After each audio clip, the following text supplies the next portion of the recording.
Bismillahirrahmanirrahim. Assalamualaikum warahmatullahi wabarakatuh. Alhamdulillahilladzi hadana bi'abdihil mukhtari man da'ana ilaihi bil izni wa qad nadana labbaika ya man dallana wa hadana. Shalla 'alaika Allahu bari'uka alladzi bika ya musyaffa'u khassana wa habana wa 'ala alikal athhari ma'dini sirrikal asma fahum sufulun najati himana. Wa ala sahabatikal kirami humati dinika asbahu liwalaihi unwana. Alhamdulillah, kembali kita bersyukur kepada Allah Subhanahu wa ta'ala yang telah memberikan segala kesehatan, kesempatan kepada kita semua. Hendaknya kita menjadi orang yang selalu beruntung, jangan kita menjadi orang yang rugi. Karena Nabi sallallahu alaihi wasallam mengatakan dalam sebuah hadis, ni'matani maghbunun fihima katsirun minan nas as-sihhatu wal faragh. Ada dua nikmat yang mana banyak orang tertipu dengan dua nikmat tersebut. Yang pertama sekali adalah as-sihhah. Apa itu as-sihhah? Kesehatan. Setiap kita diberikan Allah Subhanahu wa taala kesehatan. Baik itu orang kafir, orang non-muslim, diberikan oleh Allah Subhanahu wa ta'ala kesehatan. Namun mereka menggunakan kesehatan tersebut untuk hal-hal yang tidak diridhoi oleh Allah Ta'ala. Bahkan untuk menjauhi perintah Allah. Mereka tidak beriman kepada Allah. Mereka mensekutukan Allah Subhanahu wa ta'ala. Mereka berbuat syirik. Sesungguhnya syirik itu adalah kezaliman yang sangat besar. Sebagaimana firman Allah Ta'ala dalam Al-Quran, inna syirka la zulmun azim. Sungguhnya syirik itu adalah kezaliman yang sangat besar. Kemudian Bapak, Ibu, dan saudara sekalian yang dirahmati oleh Allah, yang kedua al-faragh. Apa itu al-faragh? Yaitu kesempatan. Setiap kita diberikan oleh Allah Ta'ala kesempatan, maka kita gunakan kesempatan yang diberikan Allah tersebut untuk perkara-perkara yang bermanfaat. Min husnil islamil mar'i tarkuhu ma la ya'nih. Kata Nabi SAW dalam hadisnya, bahwasanya dari kebaikan seorang muslim itu adalah meninggalkan perkara-perkara yang tidak bermanfaat baginya. Hendaklah kita isi hari-hari, waktu-waktu kita dengan perkara yang bermanfaat. Contohnya, perkara yang bermanfaat itu banyak sekali.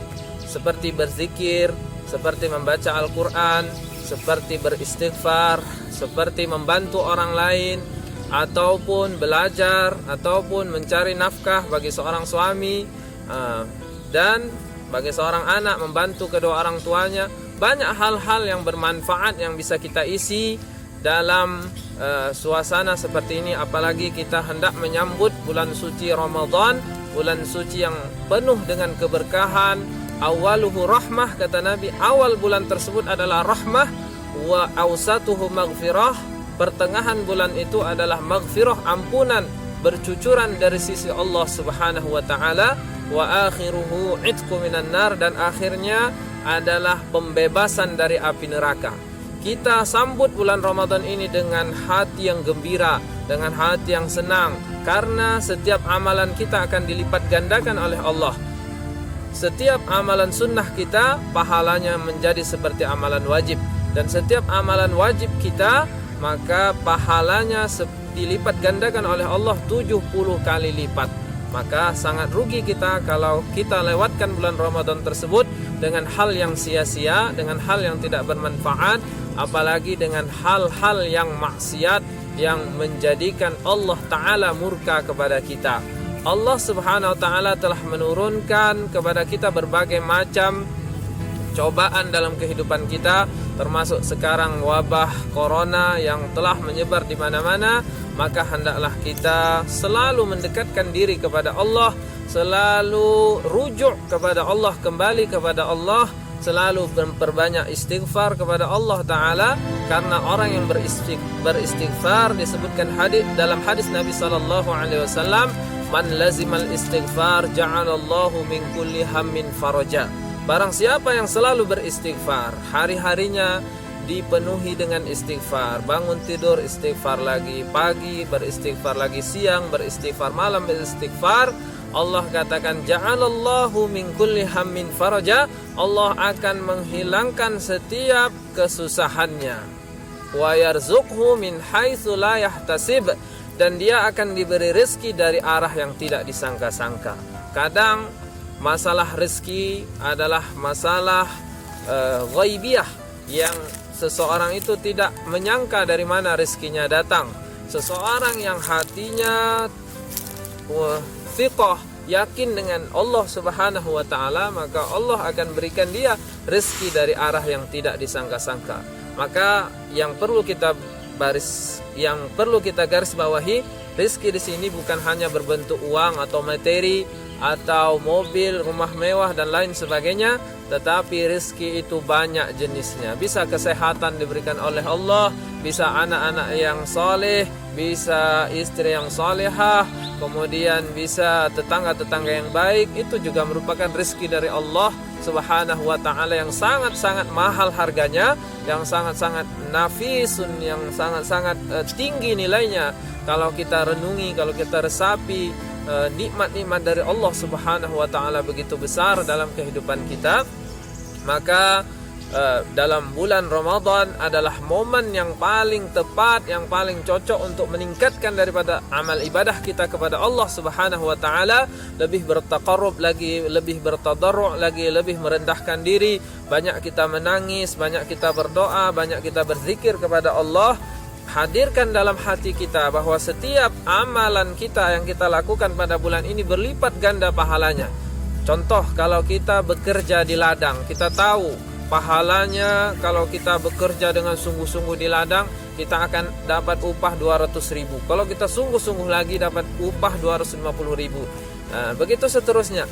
Dan dalam agama ini, mengamalkan agama, kita harus bersungguh-sungguh juga supaya Allah Subhanahu wa ta'ala memberikan kepada kita apa yang dijanjikan oleh Allah Subhanahu wa ta'ala. Kata Allah, firman Allah dalam hadis kursi, kullu amal ibni Adam lahu, setiap amalan anak Adam adalah baginya, setiap perbuatan anak Adam adalah untuknya, illa siyam, kecuali puasa. Fa innahu li, kata Allah, karena puasa itu bagi saya, wa ana ajzi bihi, dan saya yang akan membalas dan saya akan memberikan ganjaran bagi orang yang berpuasa. Maka puasa tersebut adalah menahan diri kita, menahan diri bukan hanya saja dari makan, minum, dari terbit matahari sampai dari terbit matahari sampai tenggelam matahari, tetapi menahan diri kita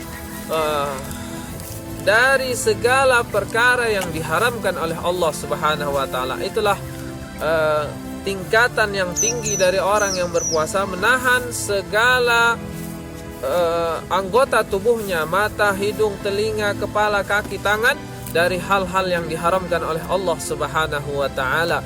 Menahan mata kita dari melihat perkara yang haram, menahan telinga kita dari mendengar perkara yang haram, menahan hati kita dari mengingat-ingat perkara yang haram.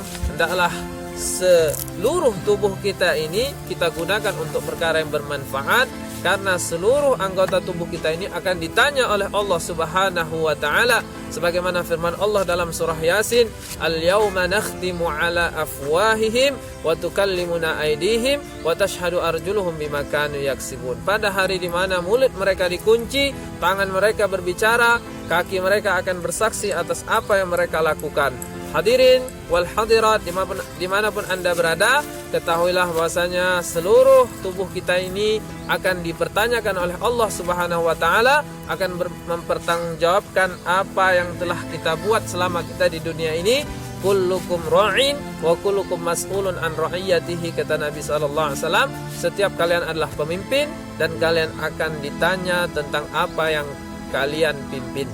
Maka momen yang paling tepat pada bulan ini adalah kita kembali kepada Allah Subhanahu wa ta'ala, mempasrahkan diri kita, mentawakalkan diri kita kepada Allah Subhanahu wa taala. Mudah-mudahan Allah memberikan bimbingan kepada kita, Allah memberikan taufik kepada kita, Allah memberikan hidayah kepada kita, Allah memberikan cucuran rahmat wan nafahat dalam kehidupan kita, sehingga hidup kita dibarengi inayah, pertolongan dari Allah Subhanahu wa taala. Barakallahu fikum lana wa lakum wa li jami'il muslimina wal muslimat. Amin ya rabbal alamin. Wassalamu alaikum warahmatullahi wabarakatuh.